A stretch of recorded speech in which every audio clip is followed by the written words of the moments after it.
আল্লাহর কসম করে বলা, যদি শেখ হাসিনা গায়কে হাত দেওয়ার চেষ্টা করে, আগে আমি আসাদ আলী জীবন দেবো, আমি আগে জীবন দেব, তারপর শেখ হাসিনা গাঁত হাত দিতে হবে।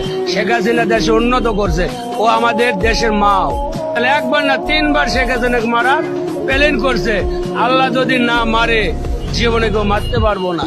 ছাত্ররা এখন যে অত্যাচার শুরু করছে, এতে আমাকে রিস্কা ড্রাইভার গয় বাস হাতে হারকে, এটা নতুন স্বাধীনতা, এটা স্বাধীনতা কারে লোয়া, এটা তো স্বাধীনতা লয়, এটা স্বাধীনতা কারা লিছে। প্রধানমন্ত্রী শেখ হাসিনার আমলে অনেক মানুষ সুখে থাকিছে, আর এখন বর্তমান যে কি নাটক, সব দল মিলায় শেখ হাসিনা তাড়ানোর এবং চেষ্টা এবং প্রতিজ্ঞা করে শেখ হাসিনা আছে। শেখ হাসিনার আমলে 1000, 1200, 1400, 1500 আমরা ঘরে লেগেছি, তাহলে শেখ হাসিনার আমলে উন্নত বেশি আছে।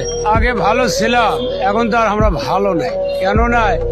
যে দেশে বৈষম্য আন্দোলন শুরু করছে ছাত্র সমাজ, কিন্তু ছাত্র পক্ষ তো আমরা আছি থাকার পরে, কিন্তু ছাত্র এখন যে অত্যাচার শুরু করছে, এতে আমাকে রিস্কা ড্রাইভার গয় বাস হাতে হারকে, যেটা সত্য কথা।